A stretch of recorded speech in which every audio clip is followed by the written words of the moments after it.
Quitter son pays, ou son système, manifeste pour les libres. Préambule. Une préface engagée pour un livre qui dérange l'ordre établi. La préface que vous vous apprêtez à lire n'est pas une simple formalité littéraire, ni un avant-propos poli destiné à introduire un auteur. Il s'agit d'un texte vibrant, percutant, profondément engagé, rédigé par une figure emblématique de l'innovation numérique. Éric Larchevêque, entrepreneur visionnaire, pionnier de la scène crypto française et cofondateur de la célèbre entreprise Ledger, leader mondial des portefeuilles physiques pour Bitcoin. Cette préface ouvre le nouveau livre provocateur et libérateur d'Olivier Roland, intitulé « Tout le monde n'aura pas la chance de quitter son pays ». Un titre qui sonne comme un électrochoc, une invitation à sortir de l'illusion de sécurité dans laquelle vivent encore trop de citoyens convaincus que leur avenir est garanti par les structures traditionnelles. Ce livre est un manifeste moderne pour celles et ceux qui ne veulent plus dépendre aveuglément de leur pays, de leur gouvernement, de leur banque ou de leur code fiscal. Olivier Roland, fidèle à son approche directe, pratique et sans détour, propose dans cet ouvrage un plan d'action concret pour reprendre le contrôle sur 3 piliers fondamentaux. Sa liberté financière, sa liberté géographique et sa liberté intellectuelle.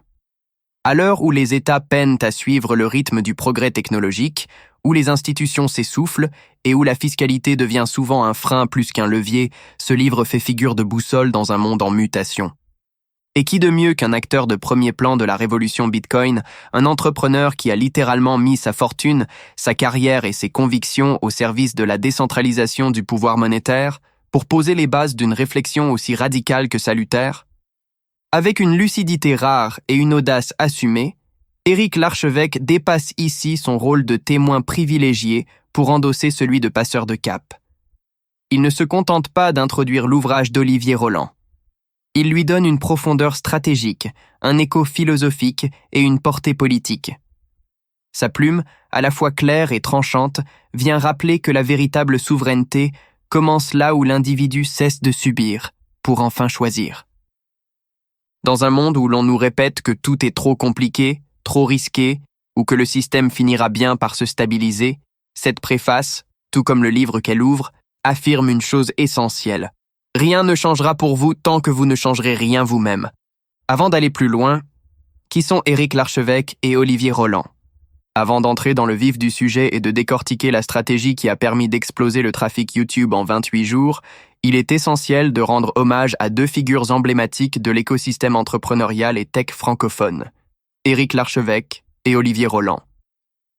Leur parcours inspire, leurs conseils éclairent et leurs visions ont influencé des milliers d'entrepreneurs, dont moi-même. Voici un rapide aperçu de qui ils sont. Éric Larchevêque, l'entrepreneur tech et crypto de référence. Éric Larchevêque est un entrepreneur français reconnu, surtout célèbre pour avoir cofondé Ledger, l'entreprise leader mondiale des portefeuilles physiques pour crypto-monnaies. Son parcours impressionne. Après des débuts dans les startups web dans les années 2000, il se tourne vers la blockchain et devient une figure incontournable du Web 3. Visionnaire et charismatique, il s'est également fait connaître du grand public en tant que juré dans l'émission « Qui veut être mon associé ?» sur M6, où il incarne le profil de l'investisseur exigeant, mais profondément humain. Sa spécialité, détecter les projets tech à fort potentiel et conseiller les entrepreneurs avec rigueur. Olivier Roland, le blogueur rebelle et stratège du web. Olivier Roland est un entrepreneur du web, auteur à succès et créateur de contenu au parcours atypique. Il quitte l'école à 18 ans, fonde sa première entreprise à 19 et devient au fil des années une référence dans le domaine de l'entrepreneuriat digital. Il est l'auteur du best-seller « Tout le monde n'a pas eu la chance de rater ses études », un ouvrage devenu culte pour toute une génération d'aspirants entrepreneurs. À travers ses blogs, ses vidéos YouTube et ses formations, Olivier enseigne comment vivre libre en travaillant sur Internet grâce à des stratégies concrètes, automatisées et accessibles. Il prône un style de vie fondé sur la liberté, l'efficacité et l'apprentissage en continu. Un modèle qui a inspiré ma propre approche de YouTube et du business en ligne. Et si la vraie liberté était numérique? Pourquoi Bitcoin, l'intelligence artificielle et les technologies décentralisées redéfinissent notre souveraineté? Nous vivons une époque où les lignes de fracture traditionnelles entre nations, institutions, systèmes monétaires, sont en train de se redessiner sous nos yeux. À une vitesse vertigineuse, les piliers qui structuraient le pouvoir depuis des siècles se fissurent. Et au cœur de cette reconfiguration silencieuse mais inexorable, un nouveau constat émerge. La souveraineté n'est plus une affaire exclusivement étatique. Elle devient une affaire personnelle. C'est l'une des idées clés que développe Éric Larchevêque, entrepreneur visionnaire et figure incontournable du monde des crypto-monnaies, dans la préface du dernier livre choc d'Olivier Roland, « Tout le monde n'aura pas la chance de quitter son pays ». Loin d'un simple avertissement ou d'un texte d'introduction, sa contribution agit comme un coup de projecteur sur un basculement civilisationnel, celui d'un monde où les technologies décentralisées remettent en question le monopole ancestral des États sur la monnaie, la régulation et même le contrôle de l'information. L'avènement d'Internet, l'essor fulgurant de l'intelligence artificielle, la généralisation des plateformes collaboratives, la montée en puissance des cryptoactifs comme Bitcoin, toutes ces révolutions numériques ne sont pas de simples innovations. Ce sont des fractures tectoniques qui redistribuent les cartes du pouvoir. Des individus auparavant soumis à des structures centralisées découvrent qu'ils peuvent désormais communiquer, investir, entreprendre, s'informer et même épargner, sans passer par les circuits traditionnels. Les États-nations, longtemps considérés comme les garants de l'ordre, de la stabilité et de la souveraineté, voient désormais leur autorité concurrencée par des entités décentralisées. Et ce n'est pas une prédiction futuriste, c'est une réalité observable dès aujourd'hui. Internet a déjà entamé cette désintermédiation. Les crypto-monnaies et l'IA viennent maintenant accélérer le processus, jusqu'à bouleverser en profondeur les fondements de nos sociétés. Dans ce contexte, le message de l'archevêque est clair. La vraie liberté ne se quémande pas, elle se bâtit. Et désormais, elle peut se coder, elle peut se crypter, elle peut se programmer. En somme, elle peut se vivre à travers la technologie. Ce qui était hier un privilège réservé aux puissants, la capacité à s'affranchir des lois monétaires, des frontières fiscales ou des cadres normatifs rigides, devient aujourd'hui un droit accessible à toute personne suffisamment informée et audacieuse pour s'en emparer. Cette préface agit donc comme un signal fort. L'heure n'est plus à l'attente ni à la dépendance, mais à la reconquête individuelle de son autonomie. Bitcoin, l'intelligence artificielle, les plateformes décentralisées, les réseaux sans censure, tous ces outils forment désormais une trousse de survie pour le citoyen du XXIe siècle. Et au cœur de cette mutation, une certitude s'impose. L'avenir appartiendra à ceux qui sauront coder leur liberté, plutôt que la quémander. C'est le point de départ de ce livre, et peut-être d'une nouvelle manière de voir le monde. Un basculement historique. On parle souvent de changement de paradigme, mais ce que nous vivons aujourd'hui va bien au-delà d'un simple glissement d'époque. C'est une refondation en profondeur de l'architecture du pouvoir mondial. Depuis la création de sa toute première start-up en 1996, à une époque où Internet n'était encore qu'un terrain d'expérimentation pour quelques passionnés et où le Minitel régnait encore en maître sur les communications électroniques françaises, Éric Larchevêque a été aux premières loges d'une transformation sans précédent. Ce qu'il a perçu très tôt, c'est que la technologie ne se contente pas de modifier nos outils. Elle reconfigure les rapports de force, bouleverse les équilibres traditionnels et redistribue les leviers de contrôle. L'émergence du web a été la première fissure dans l'édifice étatique. En permettant à n'importe qui de publier de l'information, de commercer, de communiquer à l'échelle mondiale, Internet a érodé, peu à peu, l'autorité verticale des États sur leurs citoyens. Mais cette vague initiale n'était qu'un avant-goût. Aujourd'hui, deux forces d'une puissance colossale sont venues accélérer ce basculement. Les cryptoactifs, au premier rang desquels Bitcoin, qui offrent une alternative monétaire radicalement décentralisée, et l'intelligence artificielle, qui ouvre des possibilités d'automatisation, de décision et de création qui échappent de plus en plus à toute forme de centralisation. Résultat, le pouvoir n'est plus exclusivement concentré dans les mains des gouvernements, des banques centrales ou des grandes institutions traditionnelles. Il commence à diffuser, il s'horizontalise, il se numérise, et ce glissement est loin d'être anodin. Là où hier les lois, la monnaie, la justice et même l'information étaient dictées par un appareil central, ce sont désormais des protocoles, des algorithmes et des communautés open source qui en redéfinissent les contours. Si les gouvernements ne s'adaptent pas, prévient l'archevêque avec une sobriété éclairante, leur souveraineté s'effritera au profit d'acteurs privés et de communautés numériques. Ce n'est pas une hypothèse théorique, c'est une réalité déjà à l'œuvre. Chaque jour, des entrepreneurs déplacent leur résidence fiscale en un clic. Des millions de particuliers choisissent d'épargner hors des banques, dans des cold wallets. Des plateformes comme Ethereum permettent de bâtir des systèmes financiers entiers sans passer par un seul organe central. Des intelligences artificielles génèrent du code, de la musique, des décisions, et parfois des scénarios de vie. Les règles du jeu sont en train de changer, mais les institutions n'ont pas encore lu le nouveau manuel. Ce que souligne cette préface, c'est qu'il ne s'agit pas simplement de suivre le courant. Il s'agit de comprendre que nous sommes au cœur d'un moment historique, dans lequel chaque individu peut soit devenir acteur de sa souveraineté, soit rester passif et en subir les conséquences. L'histoire est en train de s'écrire, non plus dans les bureaux des ministères, mais dans les lignes de code. Et cette fois, chacun peut en prendre la plume. Bitcoin, la monnaie des libres penseurs. Dans un monde saturé de dettes, de politiques monétaires imprévisibles et d'une inflation qui érode lentement mais sûrement le fruit du travail des citoyens, Bitcoin ne se présente pas simplement comme une innovation financière. Il se révèle comme un symbole de résistance, une alternative radicale, presque un acte de désobéissance économique pacifique. À l'encontre du modèle monétaire classique, fondé sur l'émission sans limite de monnaie fiduciaire, Bitcoin introduit une logique opposée, celle d'une rareté programmée, d'une transparence absolue et surtout d'une indépendance totale vis-à-vis des banques centrales.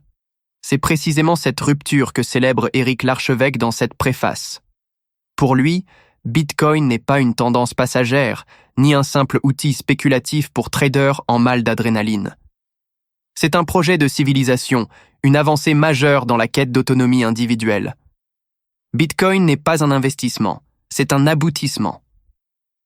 Cette phrase, à elle seule, résume une posture. Celle d'un homme qui a décidé de tourner le dos aux logiques traditionnelles d'épargne, non pas par provocation, mais par cohérence intellectuelle et philosophique. Là où certains voient un pari risqué, l'archevêque y voit un acte fondateur, une manière d'être aligné avec ses convictions les plus profondes, la liberté, la responsabilité personnelle et le rejet de toute forme de dépendance à une autorité centrale. C'est pourquoi il ne s'est pas contenté d'acheter quelques fractions de Bitcoin sur un coup de tête ou par opportunisme. Non, il a réorganisé l'intégralité de son patrimoine autour de cette vision. Il l'affirme sans détour. La grande majorité de ses avoirs est aujourd'hui détenue en Bitcoin. Non pas parce qu'il espère un gain rapide, mais par refus de voir la valeur de son travail fondre au gré des décisions opaques des banques centrales. Pour lui, l'euro et le dollar incarnent le passé, des monnaies soumises à des logiques inflationnistes, alimentées par des plans de relance massifs et des politiques d'assouplissement quantitatif qui diluent la valeur réelle de l'argent. Refuser ce système, c'est ne plus y participer passivement. C'est chercher ailleurs. C'est choisir une monnaie qui, à ses yeux, incarne la seule véritable souveraineté financière disponible aujourd'hui. Une monnaie que l'on peut posséder sans intermédiaire, que personne ne peut bloquer, geler ou confisquer, et dont l'offre est connue, limitée et prévisible jusqu'au dernier Satoshi. Bitcoin devient alors bien plus qu'un outil. Il devient un rempart, un moyen pour l'individu de protéger le fruit de son travail, de sécuriser son avenir et de refuser d'être à la merci d'un système qu'il n'a ni choisi ni validé. Pour l'archevêque, ce choix est total. Et il le sait. Ce niveau d'engagement n'est pas fait pour tout le monde. Il ne donne pas de conseils, ne cherche pas à évangéliser. Il raconte un parcours, une conviction intime et assumée. Mais derrière ce témoignage personnel se cache un message universel. Et si vous repreniez, vous aussi, le contrôle sur votre argent? Et si, au lieu d'attendre un effondrement ou une réforme providentielle, vous deveniez le seul garant de votre épargne, de votre pouvoir d'achat, de votre avenir?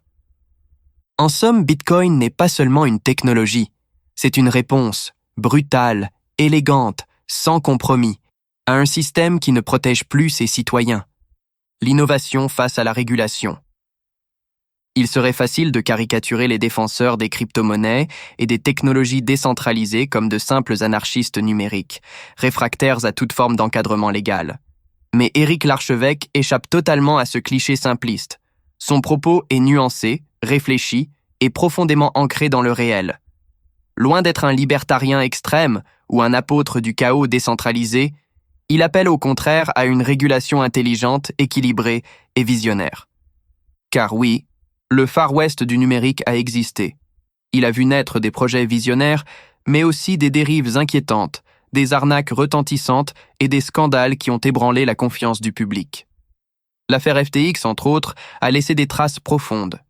Elle a rappelé à tous que, sans cadre clair, même les plus prometteuses des innovations peuvent finir dans les mains d'opportunistes sans scrupules. L'archevêque en est conscient, et il ne s'en lave pas les mains.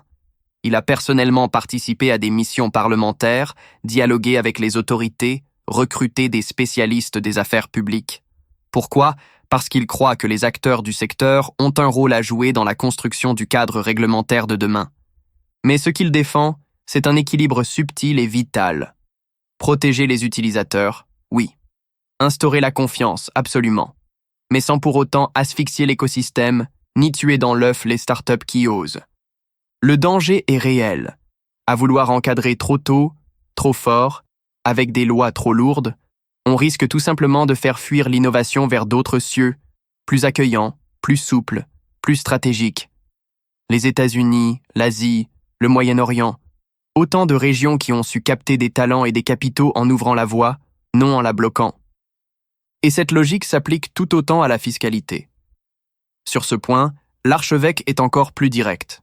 La France décourage ceux qui innovent, qui investissent, qui créent de la valeur. Les taxes y sont si élevées, si complexes et si rigides qu'elles poussent les entrepreneurs les plus brillants à s'exiler ou à se taire. Pire encore, en instaurant un climat de méfiance et de punition, le système fiscal incite à la clandestinité, alors même qu'il prétend chercher plus de transparence. Taxer outrageusement des pionniers idéalistes et des petits investisseurs revient à brider un écosystème naissant. Ce paradoxe est toxique. On pénalise les honnêtes, on pousse les ambitieux à fuir, et on crée les conditions idéales pour que le talent prenne le large. Alors que faudrait-il faire ? Selon l'archevêque, le bon sens doit enfin guider les décisions. Cela implique de récompenser ceux qui déclarent leurs gains, d'encourager l'innovation locale au lieu de la punir, de créer un environnement fiscal stable, compréhensible et propice à l'investissement à long terme. Parce que l'enjeu dépasse largement les cryptos. Il s'agit de préserver la souveraineté technologique de l'Europe, de garder nos talents et de s'assurer que les prochaines révolutions économiques ne se feront pas sans nous, ni contre nous. Il est encore temps d'agir. Mais la fenêtre se referme. Un appel à l'action. Plus libre, plus heureux, moins taxé. À ce stade de la préface, le lecteur comprend qu'il ne s'agit pas simplement d'une déclaration d'intention ou d'un exposé technique sur les crypto-monnaies. Ce texte est un véritable cri du cœur, un appel à la lucidité, mais aussi au courage individuel.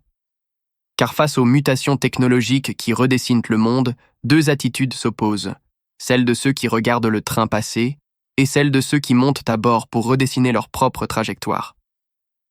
Éric Larchevêque ne prêche pas un dogme, il tend une boussole. Une boussole orientée non pas vers un Eldorado imaginaire, mais vers une réalité émergente. Celle d'un monde où la technologie peut être mise au service de l'émancipation, à condition de ne pas en être simple consommateur, mais acteur éclairé. C'est pourquoi cette préface dépasse très largement le cadre d'un plaidoyer pro-Bitcoin. Elle parle de souveraineté personnelle, de résilience face aux incertitudes économiques, de reconquête de son autonomie à travers les choix du quotidien. Elle vous interpelle directement. Comment gérez-vous votre argent ? Dépend-il d'un système qui peut changer les règles sans vous consulter ? Avez-vous exploré les alternatives qui s'offrent à vous ? Le message est clair, la liberté ne sera plus un privilège hérité, elle sera une compétence acquise. Dans un monde où tout devient plus mobile, les entreprises, les capitaux, les données, les individus, il devient absurde de rester cloué à un sol ou à un système par simple habitude ou loyauté aveugle. Le télétravail a montré qu'il est désormais possible de travailler de n'importe où. Les juridictions fiscales ne sont plus des fatalités géographiques. Les plateformes décentralisées offrent des moyens inédits de gérer son patrimoine en dehors des circuits traditionnels. Personne ne vous offrira la liberté, il faut la conquérir. Cette phrase résonne comme un mantra. Elle n'est ni cynique ni radicale. Elle est d'une honnêteté brutale, mais salutaire. Car elle rappelle une vérité trop souvent étouffée. L'autonomie ne tombe pas du ciel. Elle se bâtit pas à pas, choix après choix. Parfois en défrichant des voies inédites, parfois en prenant des décisions difficiles, mais toujours en assumant un cap, celui de ne plus subir. Les opportunités existent et elles sont nombreuses. Exercer son activité professionnelle à distance, diversifier ses revenus via des actifs alternatifs, réorganiser son lieu de vie et son environnement fiscal, se former aux technologies qui transforment le monde au lieu de les redouter. Mais toutes ces options ont un prix, celui de l'action. Car ceux qui attendent que tout soit validé, balisé, sécurisé par les institutions avant d'oser, seront toujours les derniers servis. Cette préface agit donc comme un déclencheur, un catalyseur, une invitation à reprendre votre souveraineté entre vos mains, à refuser le fatalisme et à embrasser les possibilités que le 21e siècle met à portée de clic. La devise est limpide, provocatrice peut-être, mais profondément juste. Plus libre, plus heureux, moins taxé. Ce n'est pas un slogan, c'est un projet de vie, ce que vous trouverez dans ce livre. Ce livre ne ressemble à aucun autre. Il n'entre pas dans les cases. Il ne s'encombre pas de jargon technocratique, ni de théories abstraites. Il ne cherche pas à convaincre par la peur ou par le cynisme. Il vous parle comme on parlerait à un ami éveillé, lucide, un peu révolté, mais surtout prêt à passer à l'action. Éric Larchevêque le formule avec une justesse qui claque comme une promesse. Ce livre n'est pas un guide fiscal austère, c'est un passeport pour la liberté. Et il faut prendre cette phrase au pied de la lettre. Car ce que vous allez lire dans les pages qui suivent, ce n'est pas un mode d'emploi figé, ni une méthode miracle vendue comme un produit miracle. C'est un concentré de pistes concrètes, de stratégies testées, de réflexes à cultiver pour apprendre à naviguer dans le monde qui vient. Un monde où les États, les lois, les systèmes sociaux et fiscaux sont de moins en moins capables d'absorber les bouleversements technologiques. Un monde où ceux qui réussissent ne sont pas forcément les plus riches ou les plus chanceux, mais ceux qui pensent en dehors du cadre, adoptent une logique mobile, fluide, mondiale. Des individus capables d'utiliser les outils d'aujourd'hui pour vivre mieux, avec plus de sens, plus d'indépendance et moins de contraintes. Ce livre vous montre comment contourner intelligemment les carcans qui étouffent l'initiative, sans jamais sortir de la légalité. Il vous apprend à identifier les juridictions les plus accueillantes pour les entrepreneurs, structurer votre patrimoine de manière agile et résiliente, utiliser les technologies décentralisées pour protéger votre épargne, exploiter la mondialisation numérique pour travailler et investir où vous le souhaitez, développer un mindset d'autonomie, de vigilance et de proactivité. Ce livre est un guide de survie pour les esprits libres. Il vous enseigne comment ne plus être prisonnier d'un système fiscal conçu pour une époque révolue, comment ne plus dépendre d'un modèle social en déclin et comment bâtir une vie en accord avec vos valeurs, plutôt que de sacrifier votre liberté sur l'autel de la conformité. Olivier Roland ne vous demande pas de tout plaquer du jour au lendemain. Il ne vend pas une vision utopique du monde. Il vous propose une feuille de route pragmatique, structurée, basée sur des expériences vécues, sur des stratégies déjà mises en œuvre par des milliers d'entrepreneurs, de freelanceurs, de créateurs numériques, d'expatriés et d'investisseurs qui ont pris le contrôle de leur destin. Ce livre est un déclencheur. Il vous donnera les clés pour transformer une intuition diffuse, ce sentiment que quelque chose ne tourne plus rond, en plan d'action concret. Et plus encore, il vous montrera que vous n'êtes pas seul, qu'une communauté silencieuse mais déterminée est déjà en marche. Des femmes et des hommes qui refusent de rester prisonniers d'un système figé et qui, comme vous peut-être, cherchent des moyens honnêtes, créatifs et efficaces de vivre mieux. Alors, ouvrez ce livre comme on franchit une frontière, non pas pour fuir, mais pour choisir, non pas pour tout abandonner, mais pour tout réinventer. Conclusion. Le monde change. Et vous? Regardez autour de vous. Les repères d'hier s'effondrent. Les frontières physiques se diluent, les monnaies perdent leur valeur. Les institutions qui semblaient immuables deviennent hésitantes, fragiles, parfois même dépassées. Nous ne vivons pas une simple époque de changement. Nous vivons un changement d'époque. Dans ce monde en recomposition accélérée, l'illusion de la stabilité devient une prison mentale. L'ère où l'on pouvait s'en remettre aux États, aux banques ou aux systèmes sociaux pour garantir notre avenir touche à sa fin. Le confort de la passivité n'est plus une option viable. Les technologies émergentes, Bitcoin, l'intelligence artificielle, les plateformes décentralisées, les réseaux sans frontières, ne sont pas seulement des innovations, elles sont des outils d'émancipation. Des leviers puissants pour reprendre la main sur ce que nous avons trop longtemps abandonné aux autres. Notre temps, notre argent, notre lieu de vie, nos choix de société, notre souveraineté personnelle. Et ces outils sont là. Accessibles. Concrets. Mais encore faut-il savoir les saisir, les comprendre, les intégrer à son quotidien. C'est là que ce livre trouve toute sa pertinence. Car il ne se contente pas de faire un constat. Il donne une direction, une méthode, un souffle. Il agit comme une boussole dans le brouillard, pointée vers un seul nord, la liberté. La préface d'Éric Larchevêque, par sa force tranquille et sa profondeur stratégique, prépare le terrain. Elle trace les lignes de force du monde qui vient. Elle parle aux lucides, aux inquiets, aux curieux, à tous ceux qui sentent que continuer comme avant n'est plus une stratégie. Mais surtout, elle s'adresse à ceux qui n'attendent plus rien d'un système à bout de souffle et qui préfèrent, avec audace et lucidité, redevenir acteurs de leur avenir. Alors oui, le monde change, irréversiblement. Mais cette transformation, vous pouvez la subir ou vous en emparer. Vous pouvez rester spectateur ou devenir pionnier. Le choix vous appartient. Et ce livre, aussi bien dans son contenu que dans l'élan qu'il transmet, vous tend la main pour franchir le cap. Non pas demain, aujourd'hui.